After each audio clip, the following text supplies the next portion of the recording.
Večeras me, dobri ljudi, nemojte ništa pitati. Neka suze tiho teku, pa će manje boljeti. Ne dirajte mi večeras uspomenu meni. Ne dirajte mi ravnicu, jer ja ću se vratiti.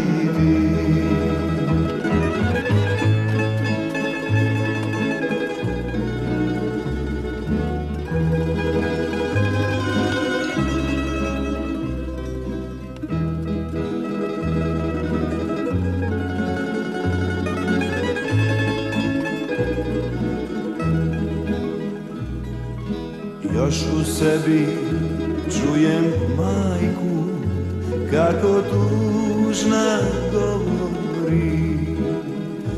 Kad se jednom vratiš, sine, ja ću te čekati. Ne dirajte mi večeras uspomenu meni. Ne dirajte mi ravnicu, jer ja ću se vratiti.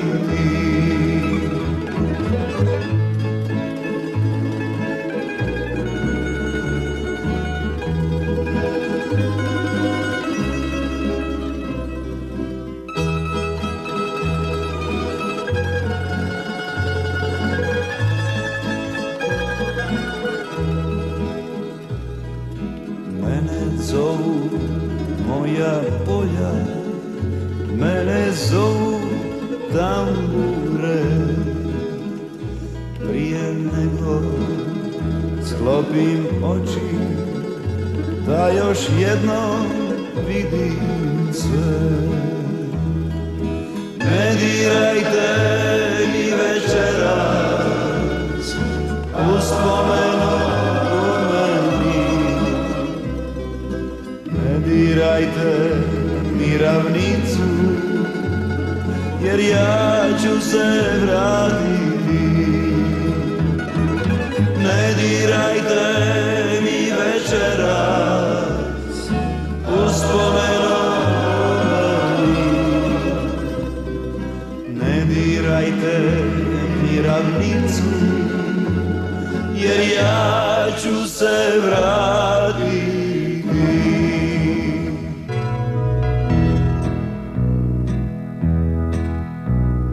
Dođi da vidiš, dođi da se diviš i poželjet ćeš ovdje da živiš.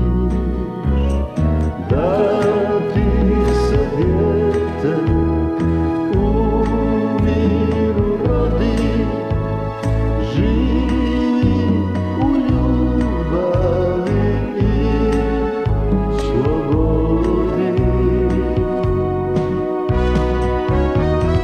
Ponosna moja je zemlja Hercegovina,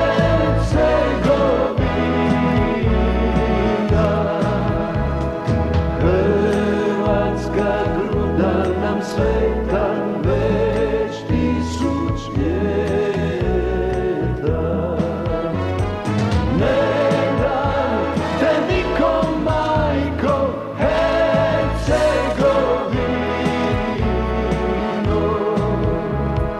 Neretvu, sunce i smokve, kamen i vino.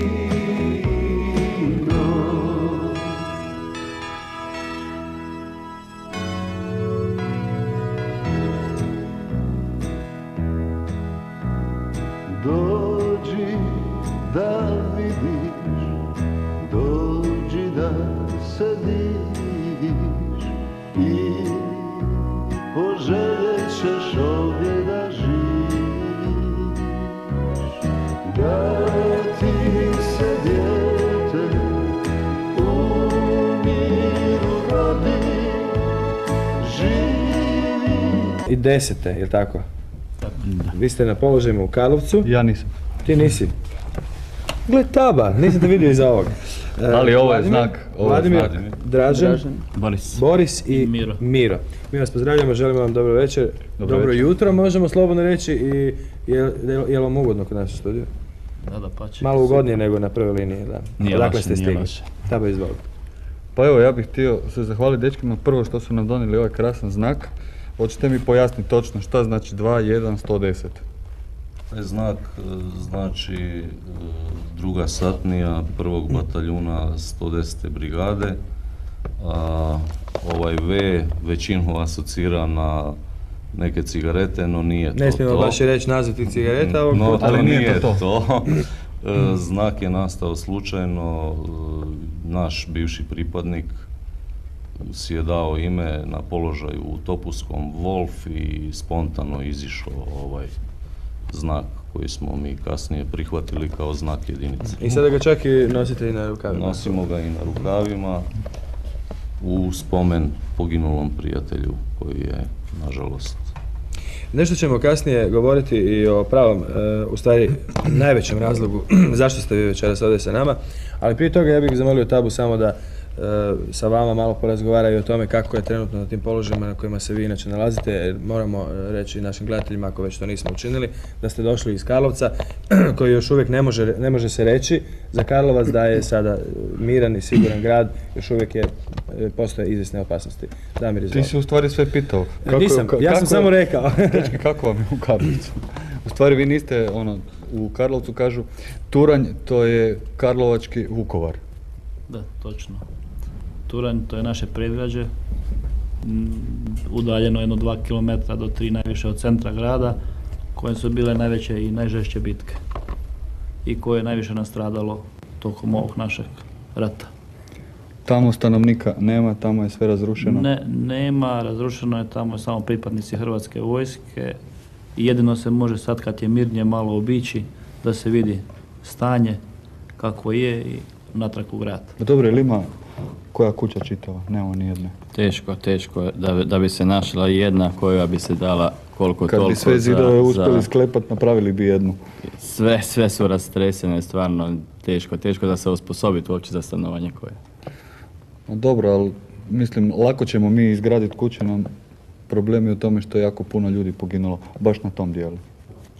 Poginulo je dosta, da, ja sam baš u prilici kao medicinski tehničar u toj satniji. Teško je te dečke s kojima si jako dugo vremena voziti ih i kad mi kažemo krpat na fronti, a puno ljudi tamo nastradalo. Ja bih imenjaka Dražena zapitao samo, čini mi se dosta mlad ovak, ne? Da neću sad o godinama, nepristojno pitati i ženske i muškarce u zadnje vrijeme, ne? A na tim linijama sad ste trenutno ili ćete, dobro, nema veze kroz koji ćete dan, ali uglavnom sad je sve u redu pod kontrolom Turanj cijeli? Sad je sve u redu od primirja potpisanog, tu više nema onak problema koji je bilo nekada.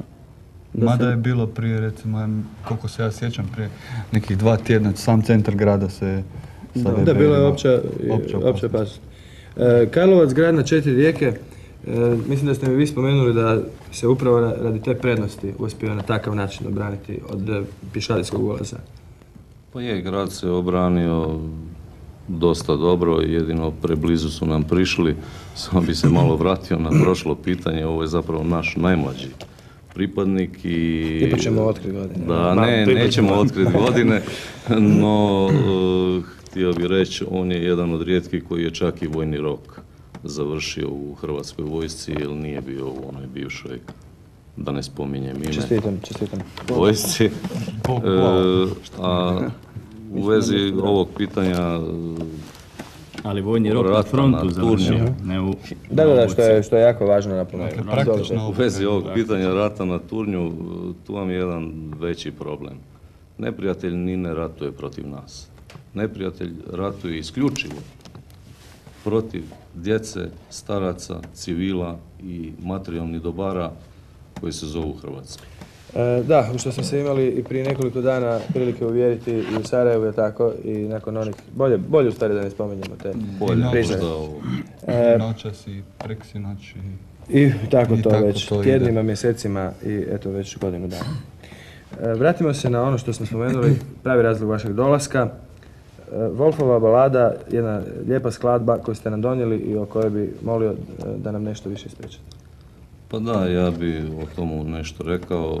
Sama balada je nastala više spontano. Naš bivši prijatelj Wolf, Željko Čorak, napisao je u toku jedne tako sjetne noći na položaju Slunjska brda, nedaleko Karlovca, jednu pjesmu i to nam se je dopalo i htjeli smo to uglazbiti još za njegovog života, da to postane himna naše jedinice.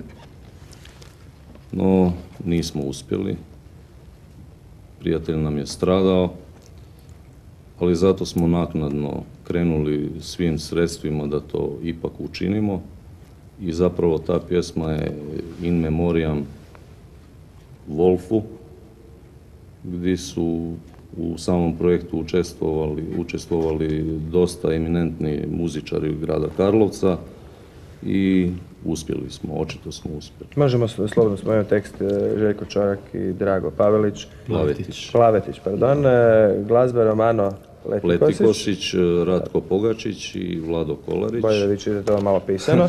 Aranžman je napravio Ratko Pogačić, vokalni solist je naš karlovački dosta poznati pjevač Zdravko Vidak i mene su zamolili vjerovatno radi glasa da izrecitiram par stihova. Primijetio sam malo ono, a? Jeste radili na radiju možda ili nešto? Ne, Niste? nikad, totalni amater. Ne znam, Režija 9, razmislite malo da li ćete ovog čovjeka angažirati nakon rata i tako dalje.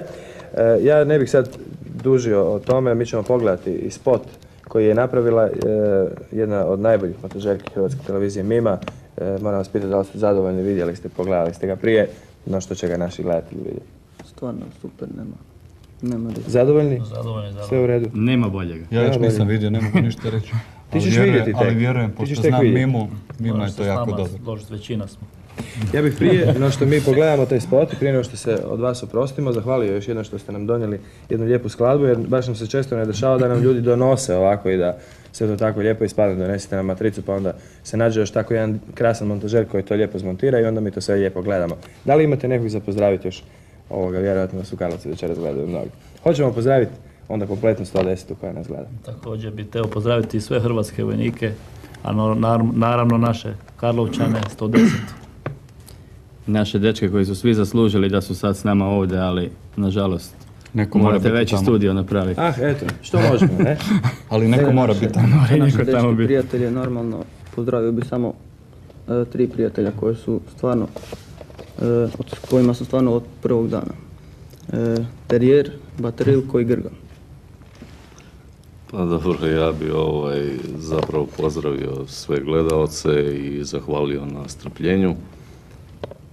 I normalno zaželio da ne bude više ovakvih stradanja, da bude više ovakvih pjesama, a manje muzike iz ovakvih muzičkih instrumenata kao što ih ima naš neprijatelj.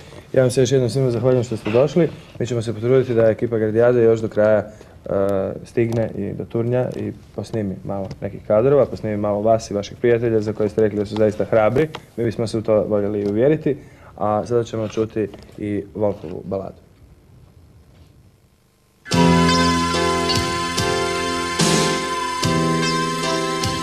U noćima dugim i tamnim, kad oči umorne sklapajući se traže sna, ja mislim na te, mislim na našu djecu kojoj san razbijaju granate.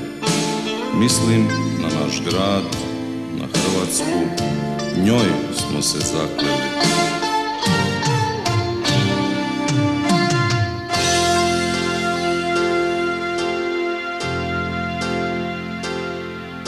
U noćima dugim i tamnim, kad zvijezdama ne vidiš sjaj, nad tobom dome bdije hrvatski gardist znaj.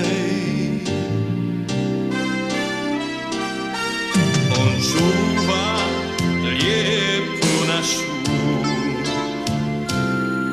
i brani granice sve i život svoj će dati za tebe, za nas sve. Barjak nek se vijori, nek Bog ga čuva od zla, kako se zalo bori.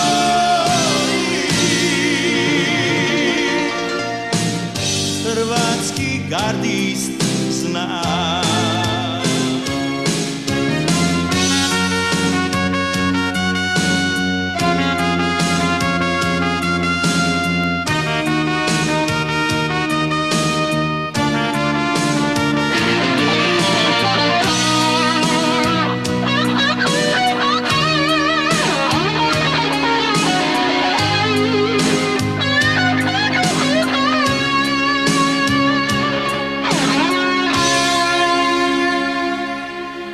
Za Hrvatsku slobodnu, sretnu,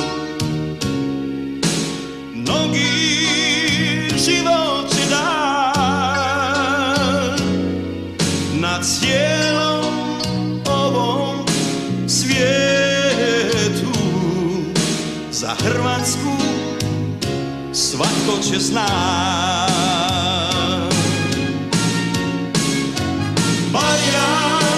Nek se vijori, nek Bog ga čuva od zla, kako se za dom bori. Hrvatski gardist zna.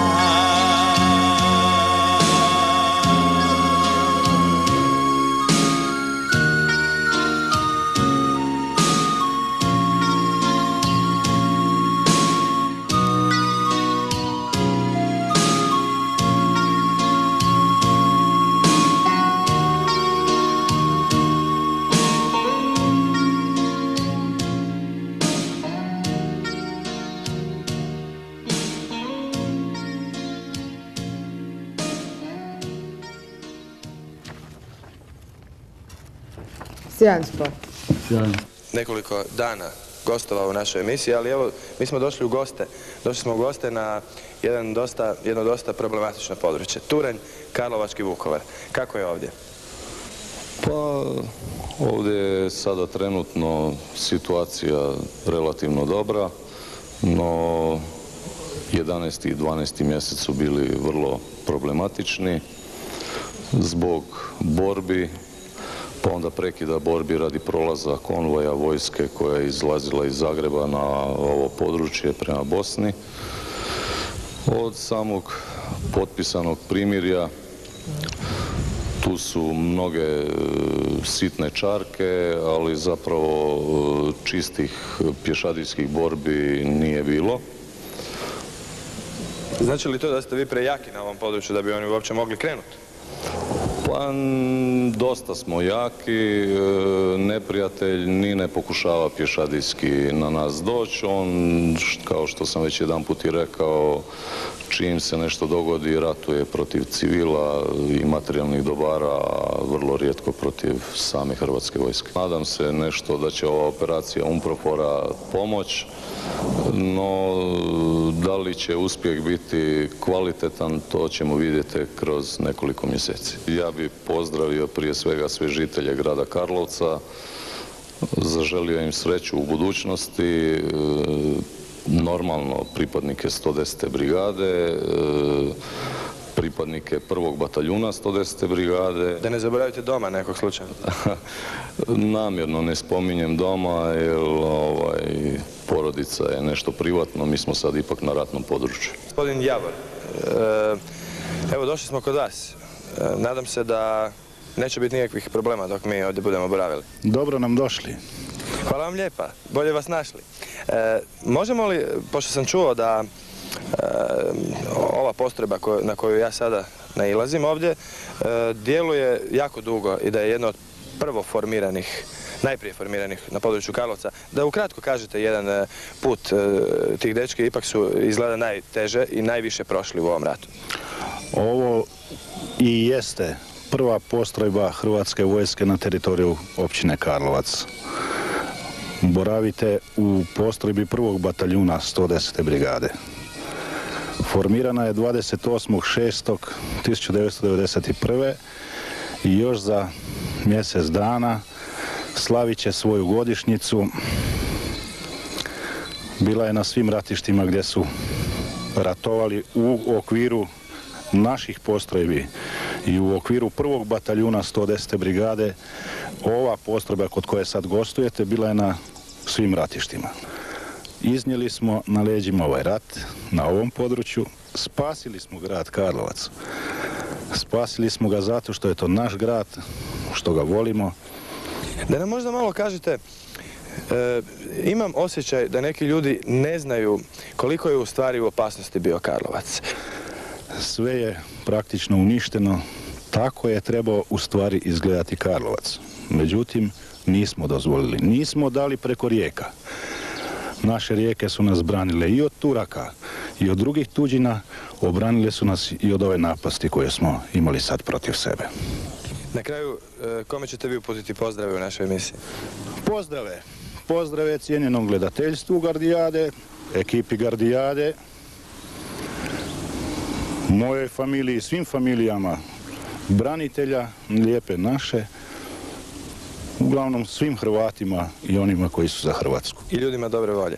Za kraj, imate li možda vi specijalnu glazbenu želju ili neki spot koji biste voljeli čuti? Neka bude ono što je zaželio moj prijatelj Vlado, neka bude naša Wolfova balada.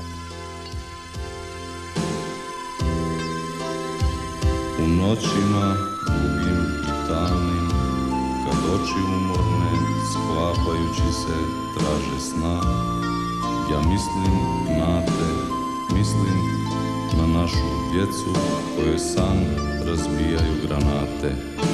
Mislim na naš grad, na Hrvatsku, njoj smo se zakleli.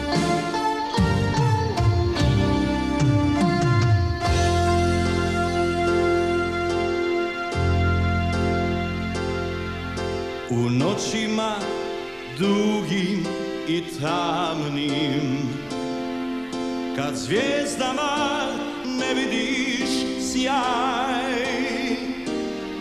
nad tobom dome bdije hrvatski gardist, znaj.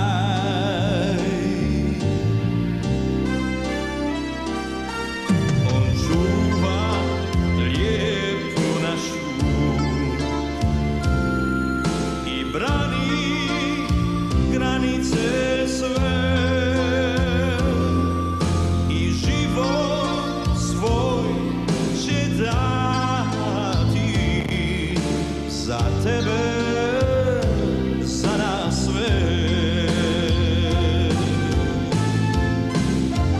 Barjak nek se vijori, nek Bog ga čuva od zla.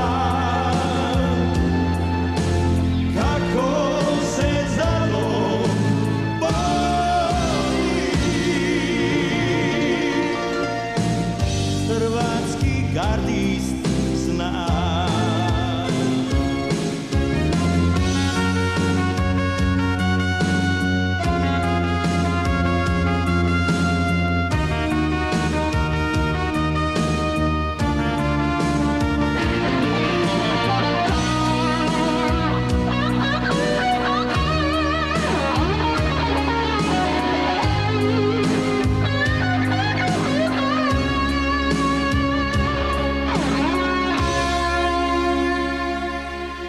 Za Hrvatsku slobodnu, sretnu, mnogi život će dan na cijelom ovom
U Gardijadi bi želio pozdraviti sve svoje prijatelje,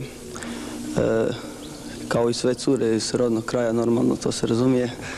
Ja sam Dražen, pozdravljam sve hrvatske branitelje, cure pogotovo ove iz Karlovca. Od 11. mjeseca sam na turnju ovdje. Bilo je dobro. Ja sam za razliku od njega Dražen. Na turnju sam isto od 11. mjeseca. Pozdravio bih sve Wolfove dečke na turnju i ostale branitelje Hrvatske.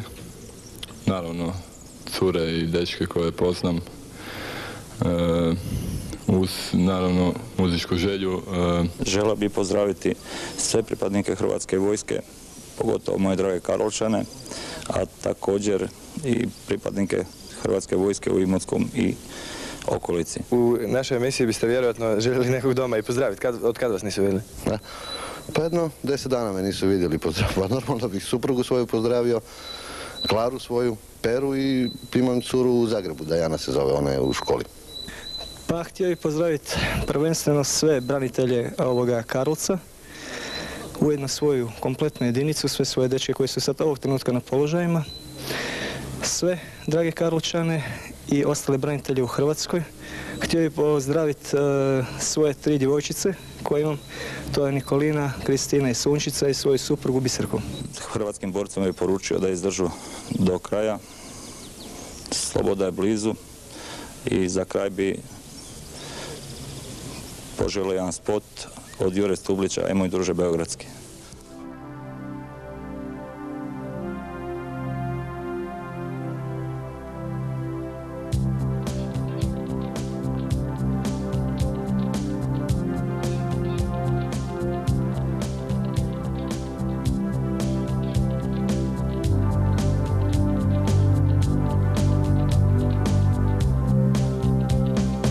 Lijepe cure beogradske, kako ste se ljubit znale, još se sjećam kose plave, novosadske moje male. Zbog nje sam se ja vozio, kraj Dunava i kraj Save, 108 sela zavolio, o kako sam sretan bio. Ej moj druže beogradski, sve smo srpske pjesme znali, pjevali smo prije rata, zdravo djevo kraljice Hrvata. Pjevali smo prije rata, zdravo djevo kraljice Hrvata.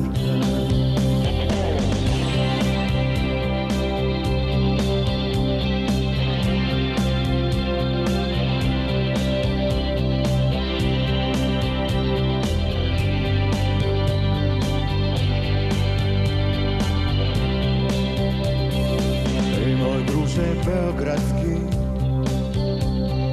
Slavonijom sela gore, ej moj druže beogradski, ne može se ni na more. Ej moj druže beogradski, srećemo se pokraj Save, ti me nećeš prepoznati, pa ćeš na me zapucati.